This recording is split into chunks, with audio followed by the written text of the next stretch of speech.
Hi, I'm Ben. I'm a filmmaker and I've just travelled up to the Shetland Islands. So we've driven up so we can make use of the car to navigate the islands. So our plan is to spend half of our trip in Unst and half of our trip in the main island. We're planning to travel around. Our hopes are to see some really good wildlife around. So things like winter birds such as curlews, various geese, things like fulmar, whimbrels, and various divers and waders. We're also hoping to see various mammals such as seals and otters, and with the real hopes of seeing some cetaceans. So we've had various reports over the last few months that there are things like orcas who are using the inlets to hunt, also sightings of bottlenose dolphins as well as other porpoises, and also reports of humpback whales. So it's probably a long shot, but we're hoping that we'll be in the right place at the right time to capture and see really what's been like a lifelong dream to see wild orcas. For the trip, you know, we've had this plan for quite some time. We've had this trip planned for quite some time now, and with the run up to the trip, we thought what a great opportunity it would be to grab a camera, bring it up with us, and really put it through its paces. So the camera that we've brought up with us is the Sony FX6. It's a really popular camera. It's something that I've seen some really great results from, and Wex have very kindly popped one in my hands, as well as a handful of lenses that I can use to hopefully capture some really great shots with that camera. So in terms of the lens list, we've got a 24-70 2.8, we've got a 70-200 2.8, and we have the 200-600. So that's going to allow us to really make use of the full frame sensor within the FX6. We have about 6 hours of daylight each day here, so sunrise is about 9:15, sunset is just after 3. It's relatively low light throughout the whole day. It's winter, so we're not even guaranteed the weather, so hopefully, you know, we'll get a handful of days where we can be outside and not just get chucked down upon and soaked through, and really kind of take that camera out and put it through its paces. So yeah, Wex have kindly handed me an FX6 to just capture a lot of the nature that is here. But one of the big draws for me is just the landscape. I've looked at the landscape of the Shetland Islands for quite some time. I really like the very stark contrast it has to what the rest of the UK has to offer. Even comparing it to the Highlands of Scotland, it's very, very different. It's a subarctic archipelago, so it's very, very different to what you would kind of see in the rest of the UK. Already, just a few hours of being here, we've seen these just absolutely beautiful beaches that, you know, if you take a photograph of them, you would presume that they are somewhere exotic on the other side of the world, not just north of Scotland. Beautiful blue seas. Yeah, it's just a very, very stunning place. Being winter, it is cold, so we're looking at averaging from anything from -2, -3 to about 2 or 3 degrees. So it's going to be cold, so the camera itself is going to have to perform in those temperatures. We've got a handful of batteries because obviously they deplete a lot quicker when it's colder. We've got a good range of lenses, and it's just going to be us getting out there on hikes, getting the camera out when we see something that we like, and just capturing what is basically put in front of us in all its kind of glory and beauty. A couple of other reasons why I'm excited to use the FX6. I'm a Sony shooter in terms of stills. I absolutely love my Sony A7 series camera that I use mostly for stills. I shoot the occasional video with it, and I just know how capable the camera is.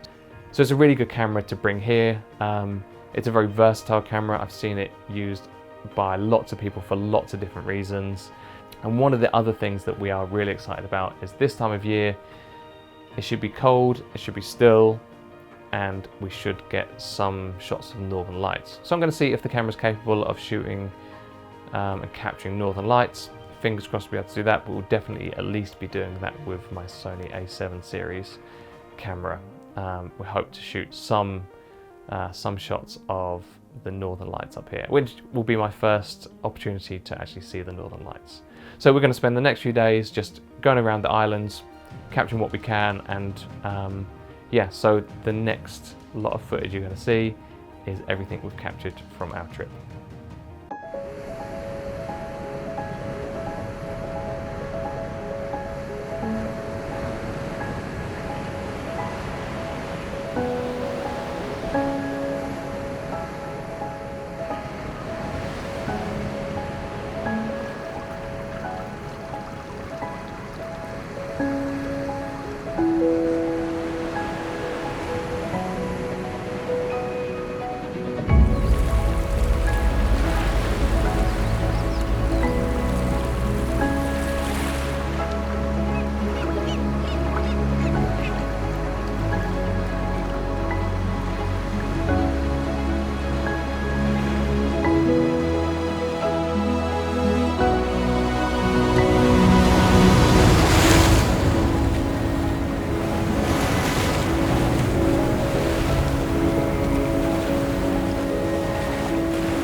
So we are back from our trip to the Shetland Islands, our 2 weeks in the most northerly part of the UK, and what an amazing adventure, what an amazing trip we've had. And honestly, as far as being able to capture it goes, taking the Sony FX6 was a great choice.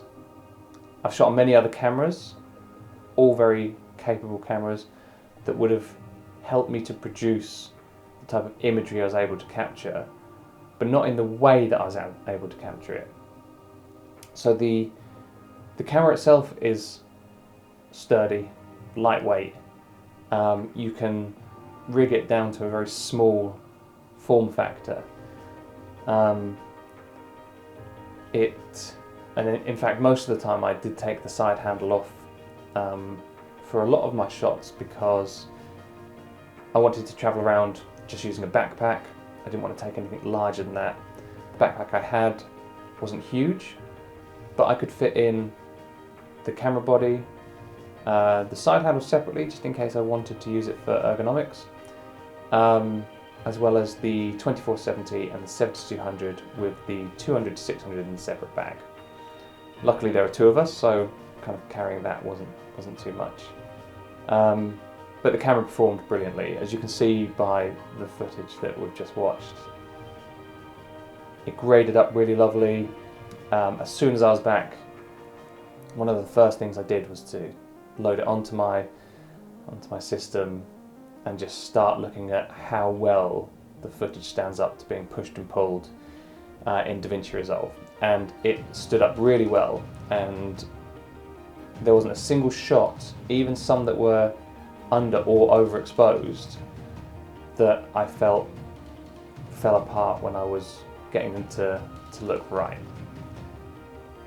Now, most of the shots I shot with just the standard ND, so as I said at the start, I pre-set in my ND stops, and I was able to very quickly and easily filter between them. But there were a lot of occasions where, simple press of the button and I could go to variable ND and either choose the stop myself or let the camera do it if I was, in variable lighting conditions. And it worked brilliantly. It really did work very solidly and gave me a lot of the shots that I was very, very happy with, to a degree where you don't even notice that the exposure is really changing. The light comes out and it stays the same exposure. So that has really helped, especially in run and gun situations, and I can just see that being such a big advantage to any filmmaker that is, self-shooters or larger productions where they don't always have control over the light, so anything outdoors. Just absolutely, I think for cameras going forward, an essential must-have for that kind of level of camera. Now the colour science itself, I shot mostly in the S-Log3 kind of colour space, and because I like to grade, so I wanted to make sure that I had as flat a profile as possible. Now here are a few clips that I shot on one of the kind of smaller ferries around the islands, where I shot on the S-Cinetone colour science. Now this is ungraded, this is straight out of camera, this is exactly how it looked. So before I went away, I did a preset for this to make sure that I could quickly switch to this when I wanted to, just to give this a really good test and to see what the colour came out like. And it's meant to be more akin to the kind of Sony Venice range, so there's this kind of line of looks through the more cinema style cameras, so the FX3, FX6, FX9, and obviously the Venice. So they all have trying to have this very similar colour look, and it works really nicely. I could certainly see the advantages of having something like this, something that is a little bit more baked in, and you do need to expose things slightly differently. You do need to work with it slightly differently, and just understanding the camera, much of any camera, is really important. Other things that I found super helpful on this, and I did test them, were things like the autofocus capability. Now, being a filmmaker, I shoot predominantly manual focus, but there were times where, for example, Peak, who's my dog, him running around, it picked him up really nicely, followed him around. The other half, when she was walking about, I could film her and it'd lock onto the face and keep her in focus, and it did it really well. The dual ISO, as I said in the beginning, it was something I wanted to, or knew that I'd be needing to make use of, and it came in very handy. We had that 6 hours of daylight, which on the kind of brighter days, it was golden hour from 9 in the morning till 3 in the afternoon. It was just had that really beautiful, soft golden light. So making use of that dual native ISO was really good. So I was able to shoot right until the late evening when the light was dwindling, and still get really good shots out of it. There was one occasion, and again I'll pop up some shots now, where we took the FX6 out to try and capture some northern light stuff. So I pushed the ISO as hard as I could possibly push it, and the northern lights weren't really showing themselves as fully, but you can see the green in the sky, and we were in the middle of nowhere. We were on the most northerly islands, so there's no towns or anything like that around there. There's very little light, bar some houses around, and you can still make out things. So it copes very well, and this is at the most extreme. It was pretty much pitch black where we were, so it did a really good job of, not the most usable footage at that ISO, but it did a really good job of pulling in that light to that full frame sensor. Other things on the camera, you have standard things like your XLR ports. You have the 12G SDI output, so if you want to output to another recorder, you can do that as well at the same time. The 4K 120 is hugely helpful, and I shot quite a few bits at what would have been 4K 100 on this. And then really to access the kind of stretch of the media recording, you have the ability to use the CF cards. And they really just unlock the next kind of level of basically what your recording formats are. I shot mostly on SD for this, and never came across a situation where I felt like I necessarily needed the CF cards.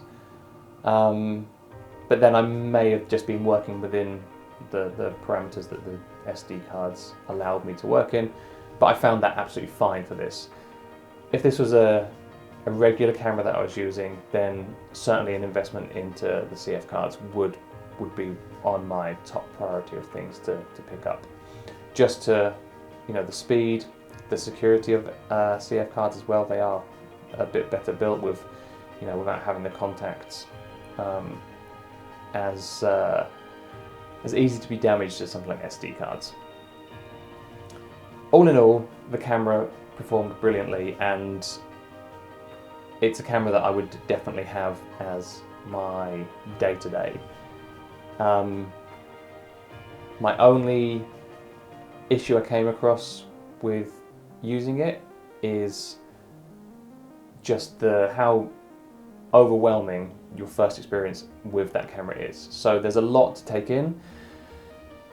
The camera itself needs a lot of setting up in the first instance when you first start using the camera, and there's a lot of stuff in the menu system that I had to do a lot of research on. So it was watching YouTube videos, reading the manual, reading blogs and articles about it, but that really did help me set the camera up to exactly how I wanted to set it up. And that's the only thing, that's the only negative that I can say about the camera itself. Yes, it would be nice to be able to plug in a microphone if you didn't want to have the top handle, but for this camera, its capabilities, the image quality, it just performed really, really well and did everything that I needed it to do, and allowed me to come away with some very beautifully shot images of a very memorable trip.